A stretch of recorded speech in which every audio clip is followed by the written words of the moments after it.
खबर राजस्थान से है, जहां एक गरीब पीड़ित किसान परिवार ने कोटपुतली के श्री श्याम हॉस्पिटल पर उनकी बेटी को मारने का आरोप लगाया है। पीड़ित परिवार का आरोप है कि श्री श्याम हॉस्पिटल में इलाज के नाम पर केवल व्यापार किया जाता है। क्या है पूरा माजरा, क्यों एक किसान के परिवार ने अस्पताल पर गंभीर इल्जाम लगाया है, इस रिपोर्ट में देखिए। आज जिला कोटपुतली में श्री श्याम हॉस्पिटल जो यहाँ पे NH 48 पे बनाया गया है, इस हॉस्पिटल में एक लेडीज को भर्ती कराया गया था 28 तारीख को। उसका एक पथरी का ऑपरेशन होना था, वो 29 को हुआ। और ऑपरेशन होने के बाद में 11 बजे के लगभग इनके परिजनों द्वारा बताया गया है कि उसकी डेथ हो गई थी और इन्होंने उसको रेफर कर दिया। आखिर उस परिवार की क्या गलती थी जो इन लोगों ने इतना बड़ा जघन्य अपराध किया है? किसके घर का अगर चिराग बुझता है तो उसके घाव भरते नहीं है। आखिर उस घर का सब कुछ मिट गया है। जो ये लोग यहाँ पे कल से धरना दे रहे हैं, प्रशासन की तरफ से इनकी तरफ क्या कार्रवाई हुई है वो भी हम जानेंगे। आइए हम बात करते हैं इनसे, जो पीड़िता के परिवार हैं।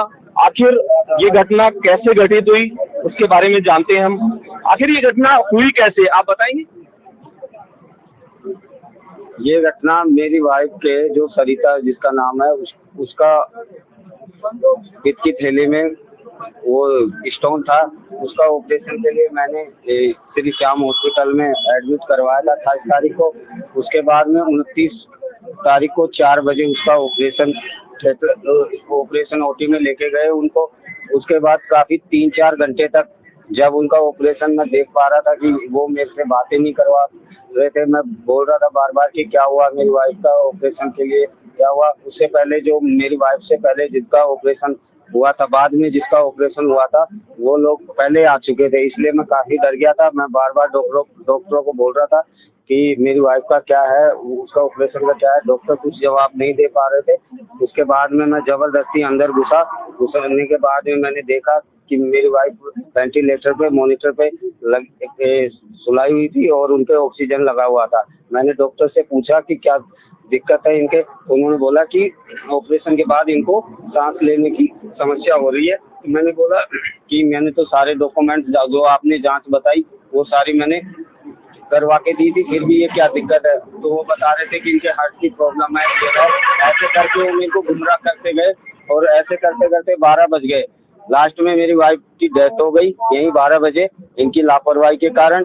और इनके जो डॉक्टर, इनका जिसको ऑपरेशन करना था, उनका नाम अश्विनी डॉक्टर था, लेकिन उन्होंने नहीं किया। और उसके बाद वो मेरे को ये बार बार मिलने के लिए भी मना करने लगे।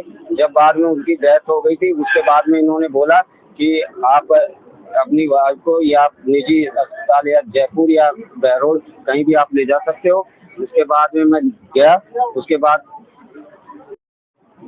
आप पिछले 2 दिन से यहाँ धरने पे हैं, तो आपको कोई आश्वासन मिला है या फिर आप आगे इस धरने को कंटिन्यू रखना चाहेंगे, या आपको कुछ ऐसा कि हम क्षतिपूर्ति के नाम पे ये कर सकते हैं, वो कोई इनकी तरफ से कोई स्टेटमेंट आया है?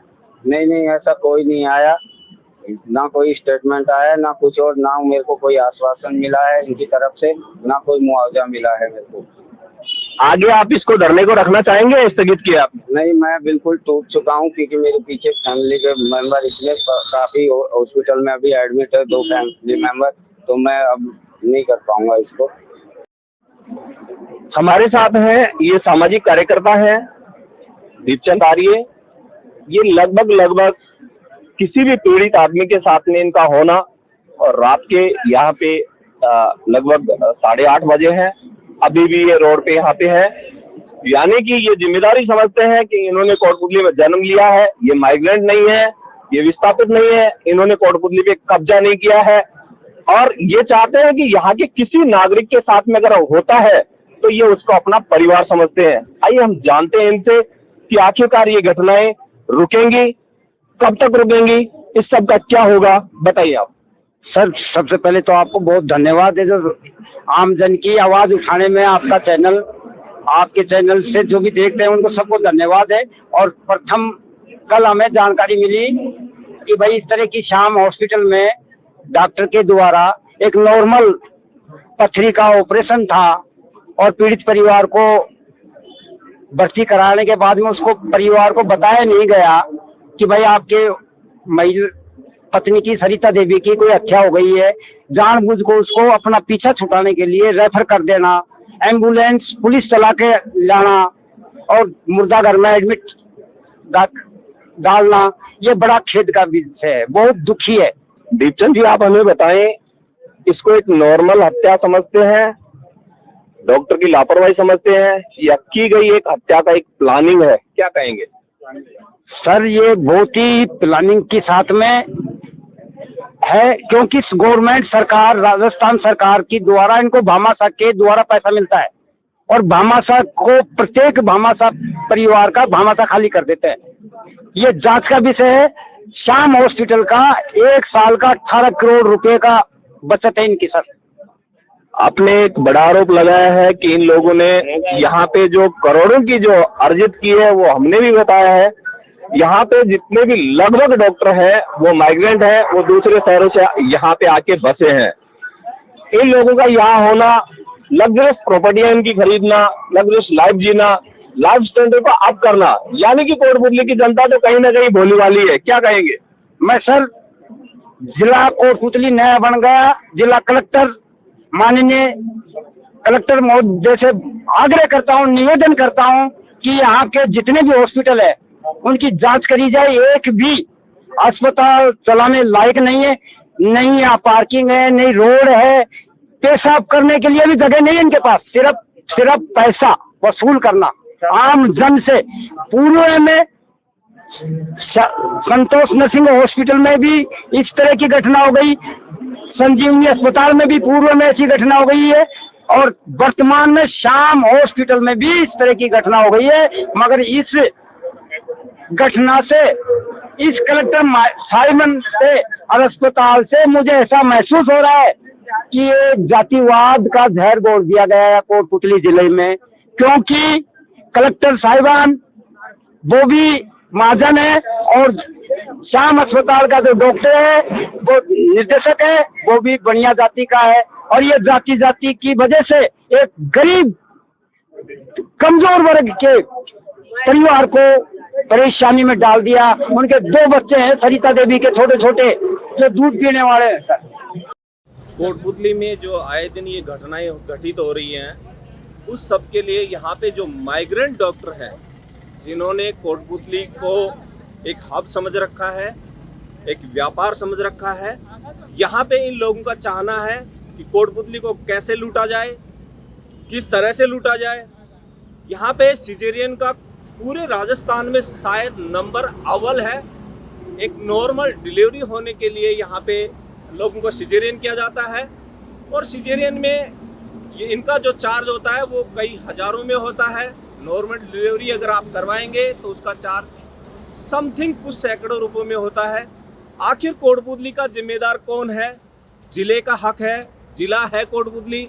यहाँ पे एडमिनिस्ट्रेशन चीफ बैठती हैं, कलेक्टर बैठती हैं, लॉ एंड ऑर्डर चीफ बैठती हैं। आखिर एक पीड़ित आदमी जाए तो जाए कहाँ?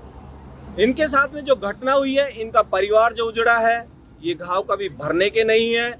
इन डॉक्टरों ने एक कंपटीशन कर रखा है कि फला डॉक्टर ने एक बड़ी बिल्डिंग बनाई है, फला डॉक्टर के पास मरीजों की भीड़ है, फला डॉक्टर के पास लग्जरियस गाड़ियां हैं, प्रॉपर्टी है। तो वो सब अपने कंपटीशन में कोटपुतली को बर्बाद करने में तुले हैं।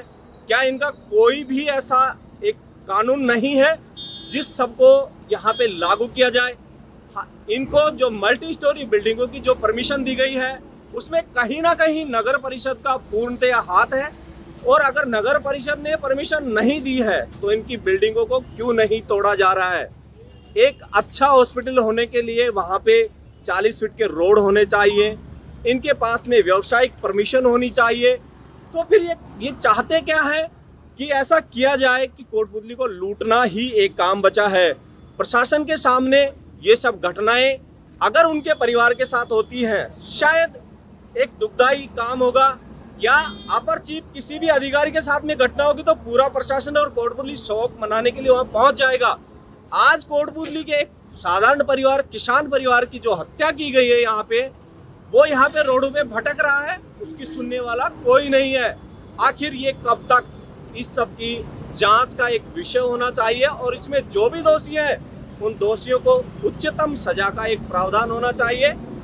संज्ञान लेना चाहिए कि इन लोगों ने जो यहाँ पे बर्बादी की है, इन लोगों ने अपनी एक बढ़ती हुई महत्वाकांक्षा, पैसे लूटना और इन पैसे को लूट के अपने आप का एक रुतबा साबित करना, डॉक्टर से ज्यादा एक बिजनेसमैन बनना, कहीं ना कहीं ये साबित करता है कि आखिर उन्होंने कोटपुतली को पूर्णतया बर्बाद किया है।